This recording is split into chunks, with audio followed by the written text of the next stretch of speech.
बघा आज आपण बनवू तांदळाची भाजी एकदम सोप्या पद्धतीने. काही तामझाम नाही त्याच्यामध्ये. फक्त कांदा, लसूण, हिरवी मिरची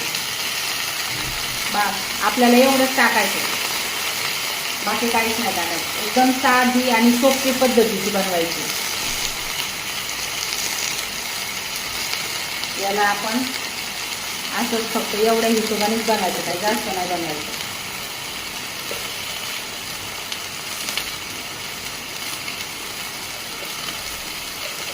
तुम्ही कशी बनवतात मला दाखवा, मला सांगा.